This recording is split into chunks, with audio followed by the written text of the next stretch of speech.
Illegal at immoral daw ang utos ng Department of Finance na isole ang halos 90 billion pesos na hindi raw nagamit na pondo ng PhilHealth. Dapat daw gamitin yan para tugunan ang mga problema sa kalusugan. Nasa frontline na balitang yan si JC Cosico. 89.9 billion pesos. Ganyan kalaki ang unused funds o hindi nagamit na pondo ng PhilHealth sa mga nakalipas na taon. Ang pondong yan ipinasasauli sa Bureau of Treasury sa bisa ng isang memorandum circular ng Department of Finance para magamit sa unprogrammed appropriations. Pero ayon kay Health Reform Advocate Dr. Tony Liatzon, labag yan sa batas, partikular sa Universal Healthcare Law. Tanong ni Liatzon, bakit hindi nalang gamitin ng pondo para mapalawak ang benepisyo ng state health insurer o di kaya pababain ang premium contribution na binabayaran ng mga miyembro? Ang daming magagawa.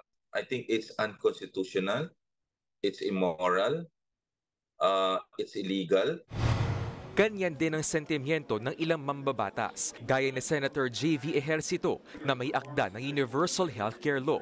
Bagamat nauunawaan daw niyang kailangan din ng pondo ng ibang programa ng gobyerno, giit ni Ejercito, ang pondo para sa kalusugan ay dapat gamitin para sa kalusugan. Kinundi na rin ni ACT Teachers Party List Congressman Franz Castro ang anyay immoral na pagsasauli ng pondo. Sa panayam ng Radyo 5 kay PhilHealth spokesperson Ray Balenya, sinabi nitong aprobado ng kanilang Board of Directors ang fund transfer. Siniguro rin niyang hindi nito maaapektuhan ang kanilang operasyon at mga benepisyo. May matitira po sa atin na sapat, no?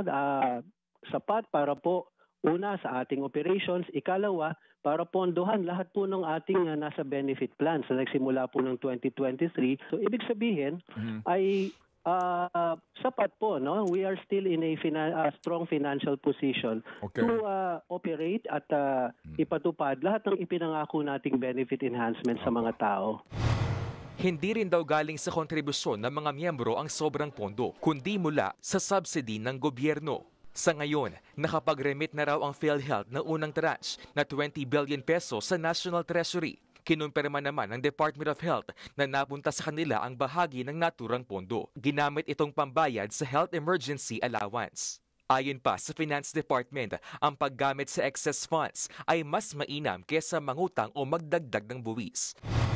Gayunman, plano ni Liatzon at ng ilang grupo, gaya ng Philippine Medical Association, na questionin sa Korte Suprema ang legalidad ng pagsasauli ng pondo sa National Treasury. Pera to para sa kalusugan ng bawat mamamayan. So hindi dapat natin itong i-give away lang basta-basta. This is bigger and worse than the family. Kasi 90 billion ito eh. So diba, at saka ito, savings ito, pera ng bayan, hindi ba mas nakakasakit ng damdamin? Dapat din daw itong imbestigahan ng Senado. Nagbabalita mula sa Frontline, JC Cosico, News 5. Mga kapatid, Julius Babaw po. Iba na ang may alam at may pakialam sa panahon ngayon. Para sa Frontline ng mga balita, mag-follow at mag-subscribe sa social media pages ng News 5.